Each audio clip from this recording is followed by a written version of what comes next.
The film opens at a glamorous art gallery launch. After the event, Susan, the curator, sits alone, her face filled with sadness. She returns to her luxurious mansion, but struggles to sleep, passing the time by watching TV through the night. The next morning, her butler delivers a package from the mailbox. Inside is a manuscript written by her ex-husband, Edward. Alongside it, a note explains that Susan's departure inspired him to write the story.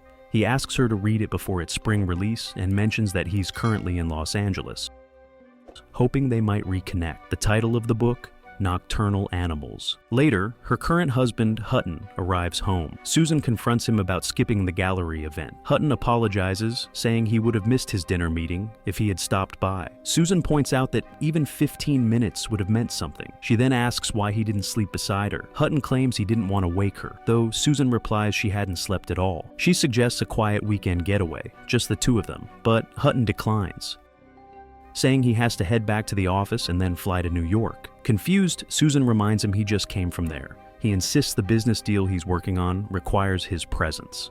It's clear that Hutton is facing financial struggles, and the couple is on the verge of collapse. That evening, at a party, a friend notices Susan seems drained and asks if she's all right. Susan admits that, despite having wealth and everything she thought she wanted, she feels deeply unfulfilled. Their conversation ends when Hutton cuts in to announce he's heading to New York. Susan wishes him luck.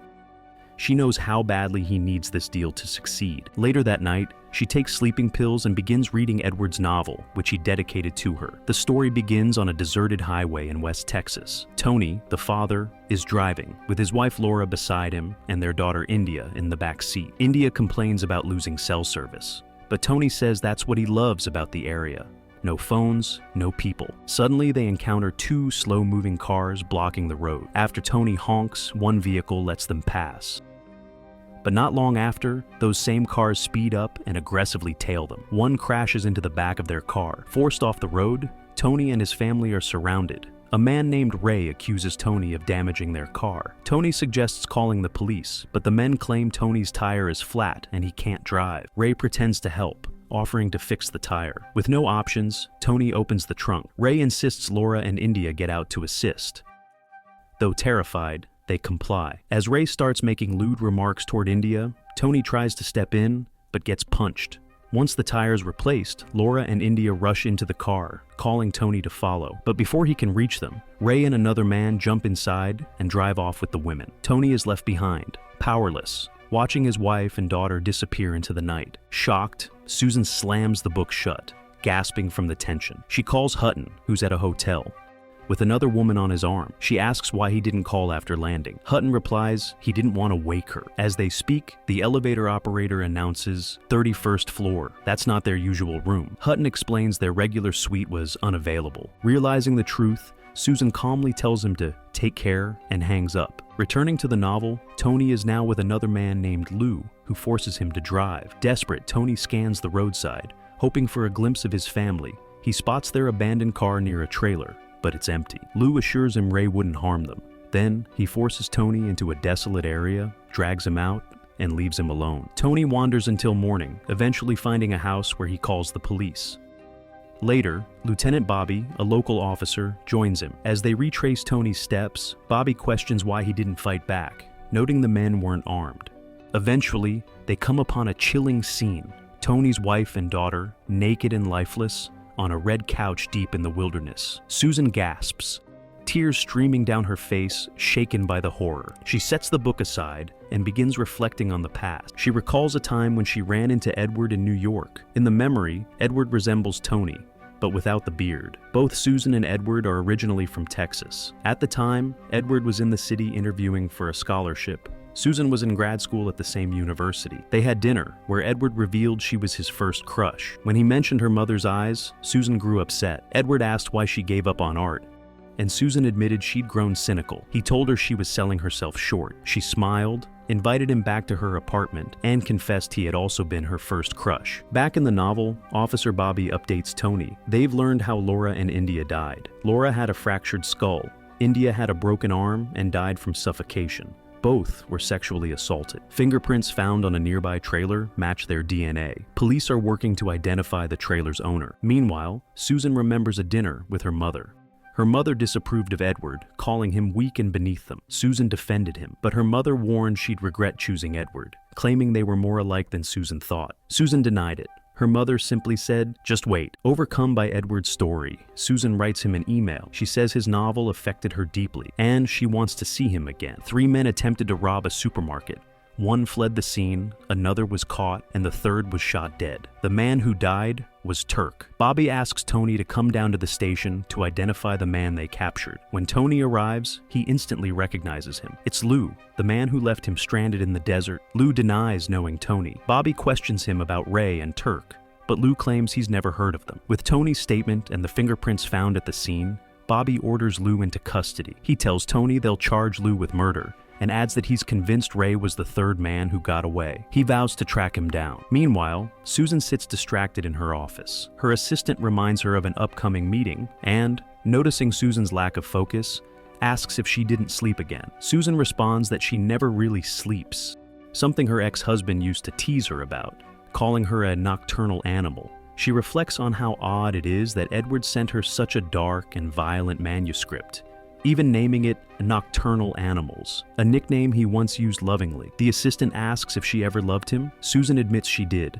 but says she lost faith in him. She confesses to doing something terrible. She left Edward for Hutton, someone more successful and charismatic. Later, during a board meeting, Susan challenges a proposal to fire an employee. She argues that they should support someone they once believed in. A colleague reminds her that she was the one who demanded change to begin with. Susan replies that change isn't always the best path, subtly hinting at the deep regrets she now carries. Back in the novel, Bobbi brings Tony to an isolated house where Ray has been hiding. Although Ray has no criminal record and his prints weren't found, Tony is convinced it's him. They approach Ray and ask him to come to the station. On the way, Bobbi questions him about the vehicle and Tony. Ray claims he doesn't recognize either. Struggling to hold back his emotions, Tony confronts Ray and accuses him of the unspeakable acts committed against his wife and daughter. Ray denies everything, calling Tony delusional. Bobbi cuffs Ray and drives him back to the trailer, the site of the assault. Tony demands a confession, but Ray keeps insisting he's innocent. Frustrated and overwhelmed, Tony snaps and punches him. A flashback follows. Susan and Edward are still together, and Susan reads one of his early drafts. She tells him it isn't good enough and urges him to pursue something more practical. Edward, clearly hurt,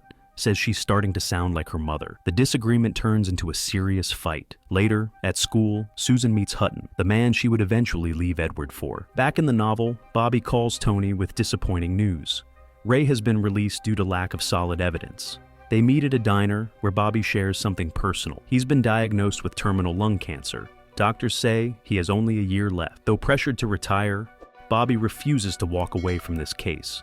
He tells Tony that bringing Ray to justice will be his final act, no matter the cost. Another flashback shows Susan breaking up with Edward. She tells him their relationship isn't working. They're too different. Edward pleads with her not to leave, but she insists she wants a future he can't provide. She admits she's deeply unhappy. Back in the novel, Bobbi decides to take matters into his own hands. He arrests Ray at a bar and drives him to a secluded campsite. Ray protests, saying this is illegal and they have no proof, but Bobbi ignores him. Soon after, another officer arrives, bringing Lou into custody. Feeling weak, Bobbi hands his gun to Tony and steps away to vomit. Suddenly, chaos erupts. Lou breaks free. Bobbi and Tony give chase, and Bobbi shoots Lou dead. But once again, Ray escapes. We then flash back again. Susan is sitting in a clinic parking lot with Hutton. She's shaken and confesses she regrets what she's just done. It's revealed she had an abortion, and the baby was Edward's. Susan fears Edward might find out. Hutton reassures her he won't. But then, they see Edward standing nearby, devastated and in tears. The emotional connection between the novel and Edward's real life becomes unmistakable. Tony, the broken protagonist, is a reflection of Edward's pain. Just like Edward, Tony's quiet and gentle nature cost him everything: his family, his happiness. Returning to the novel, Tony finds himself face to face with Ray one last time. He corners him in an old trailer. Ray mocks him, saying he's too weak to do anything. Then, cruelly, he confesses to the assault, even claiming he enjoyed it. When Ray dares Tony to pull the trigger, Tony shoots him. But before Ray dies, he strikes Tony with a crowbar. Tony wakes up injured, his vision blurry and one eye bloody. He struggles to stand. Blindly, he kicks Ray's lifeless body and stumbles outside. As he tries to walk away, he accidentally falls onto his own gun. Gasping for breath, Tony slowly dies from his injuries. Back in the present, Susan is in the bathtub, lost in thought. She thinks of Edward. Later, lying in bed, she receives an email from him, asking when and where she'd like to meet. The next day she gets dressed, removes her wedding ring, and leaves with a hopeful smile. She waits at the restaurant for hours, but Edward never comes. As she sits alone, tears fill her eyes. In that moment, Susan is forced to confront the terrible choices that led her to a hollow marriage and an unfulfilled life. End the movie. If you enjoyed this video, be sure to check out our other recaps and subscribe for more content. And leave comment below. Thanks for watching, and we'll see you in the next video.